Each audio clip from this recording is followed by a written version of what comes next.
He satisfies that every time. He satisfies that desire whenever you ask him to. He will show you who he is. He will show you he loves you. He will take away things. He will add things. He will decrease things, and he will increase things in your life when you begin to fully surrender the need to get what you want and you embrace your need for him.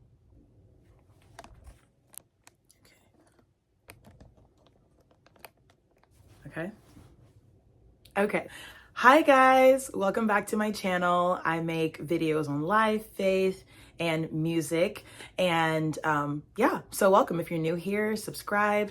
I really just want this to be a helpful space. Another one of the many helpful spaces where I just talk about my own journey. I invite you guys in and we can kind of figure out how to do this Christian walk. One of those things that I just realized as I was just thinking about, what I would make a video about today, I knew that I wanted to talk about desires, and not so much desires, but the fact that Jesus doesn't always satisfy, and that's why I love him.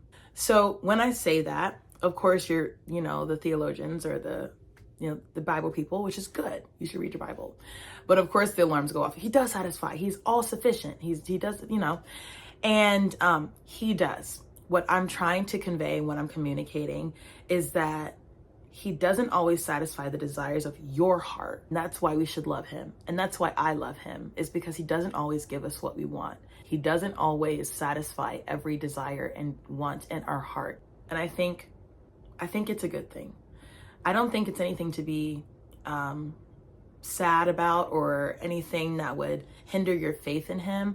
I think for me, the amazing thing that I've had to always remind myself is that God is God and I am not. He knows the end from the beginning. I do not. He has plans prepared for me since I was knitted in my mother's womb, plans to prosper me, not to harm me, to give me a hope, to give me a future. I don't even know what I'm going to eat tomorrow. That's the difference. I think it's an amazing revelation when you finally are able to understand that the desires of my heart are fleeting, they are fickle, they are always changing, they are sometimes reliant on the trends of the day, what I want in a career, what I want in a job, what I want to spend my time doing, what the type of people in my life, and the more you grow and the more you just age, but also mature spiritually, your desires are always changing. If you're not really just accepting that reality that I do not know what's best for me, my desires 5 months ago are completely probably different than my desires now. There might be some underlying ones that are just continuous, but there's a lot of stuff we just don't know. And I think it's an amazing thing when you can look back on your life and see areas that God did not satisfy and how it got you to where you are today. I know that's true in so many areas of my life. I would not be in Texas. I would not be working the job I'm working. I wouldn't have the people in my life that I have. I wouldn't be experiencing the things that I'm experiencing with God that are not always easy. I wouldn't have any of that if he satisfied what I wanted, if he gave me everything that I wanted. There's an area of Lord, take away what's not of you. Take away any desire that does not align with your desire. Because we read verses like, ask and you shall receive. If you delight yourself in the Lord, he'll give you the desires of your heart, seek him first and everything else will be added.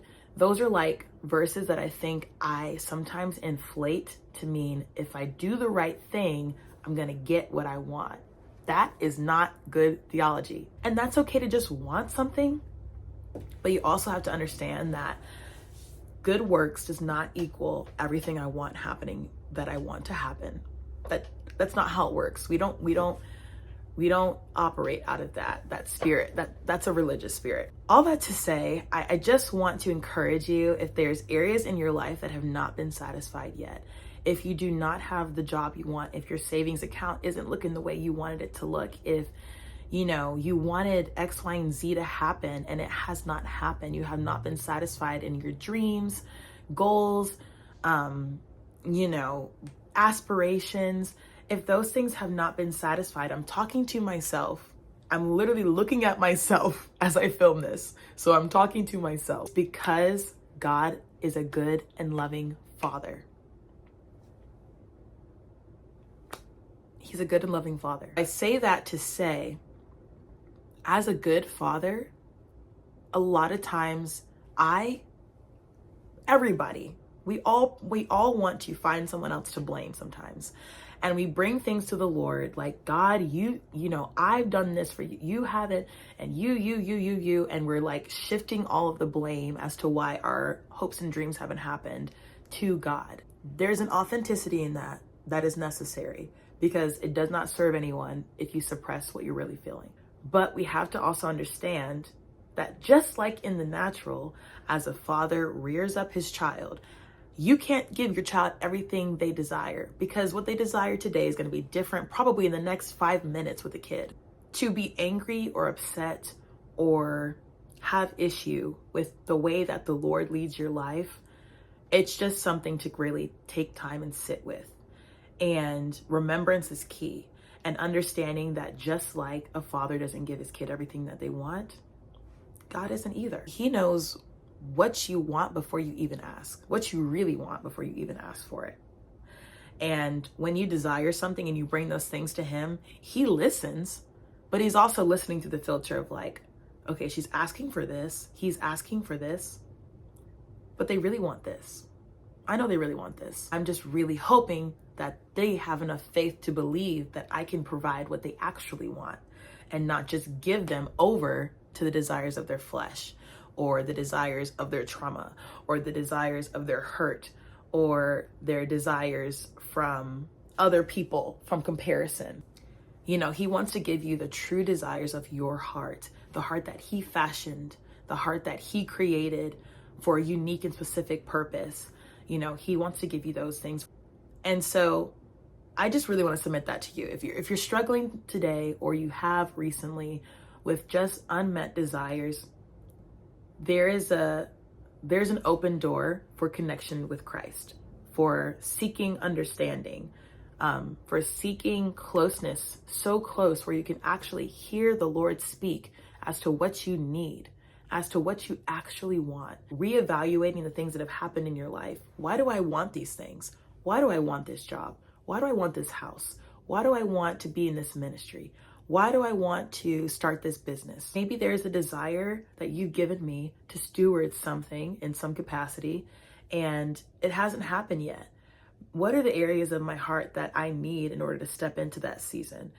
And maybe I don't have all those things. Maybe there's things that need to be worked out. So when I receive it, when I receive the blessing, my character can sustain it. My knowledge of who you are can allow me to really walk boldly into that. And if you're stressed out, doubting, anxious, fearful, that's usually a good sign that maybe there's some areas that you're not fully ready to receive, because we don't want to receive something and then elevate the gift above the giver. I just want to throw that out there. I'm really saying all this with such humility. This is things that I am going through. I'm documenting this because I hope that there might be someone out there who understands what I'm feeling, and hopefully we can be of encouragement to each other. That's really the desire. That's the hope. There's a lot that we go through in life. There's things that we struggle with. There's things that are genuine heart desires that it's like, God, where are you? And I just want to submit that maybe he's on the other side of full surrender. Maybe that thing is on the other side of full and complete trust and rest that he is who he says he is. If you don't believe he is who he says he is, you're always going to be anxious and upset and angry with him because you don't trust him. You don't believe he is who he says he is. You don't believe what he said is true. Maybe you think he only shows things or does things for certain people at certain places in life, and you don't really think that he is who he says he is. That's a great place to be. That's a great open door for you to get more closer to God. And that's an invitation to grow deeper in relationship with him. And as you do that, that's when that verse of everything being added comes into play. It's not, I do this thing and everything will be added. It's, I love the Lord and I continue to put my faith and trust in him. And then he will give you everything that you actually need, not the things that you just want. He craves your heart. He craves your mind. He craves everything in you because he made you and he wants you fully, completely, totally. You're in a position of like, I trust you, God. I trust you, God. I just want this thing. I trust you. I want to live right. I want to do what you said, but I want this thing. And you have this humble heart about it, and you're not constantly in fight mode with God and what he's doing in your life. Then I think there's an invitation to just grow in him, to know that he does not satisfy everything that you want. He satisfies everything you need, which is connection to him. That's all you need. That's all you need. He satisfies that every time. He satisfies that desire whenever you ask him to. He will show you who he is. He will show you he loves you.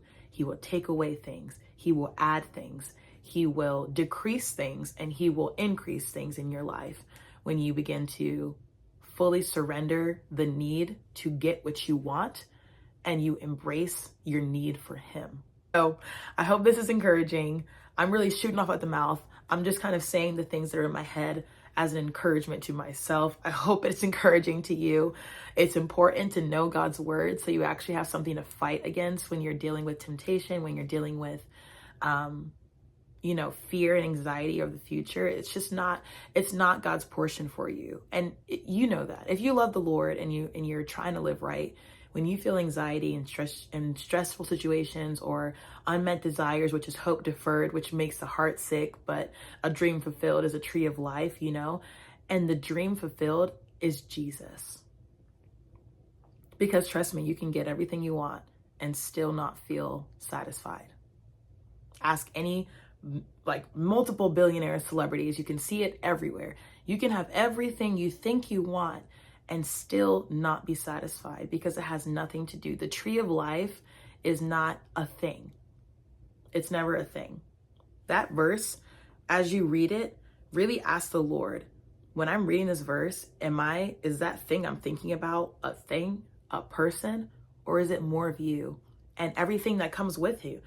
He has promises and people and things and dreams and businesses that are with him. But that thing, the tree of life, that is a dream fulfilled, that's never a thing. It's Jesus. And so, and that's the way he wants it to be, because when you get that blessing, it's going to be evident, who that tree of life is, what that tree of life is when that dream is fulfilled. Take heart. If you don't have it, it's because God is really making a way for it. If you don't have it yet, and you have a desire for it, and it's a godly desire, get to the heart and the depth of what it is you desire, and then trust that God's going to do something. He's not making you wait so it can be boo-boo, okay? Pray and seek the Lord. But if something's not happening and you have a promise from the Lord that it will happen, then take that promise as a promise. He does not delay on his promises. He's right on time. He's not early, he's not late, he's on time. And so when that thing is truly satisfied, it will be because you were so satisfied in the Lord that he found you trustworthy of it. That's so evident. I've seen it in my life. I've seen it when I'm just like, I want it. And then I'm like, you know what, God, I'm good. I'm really good.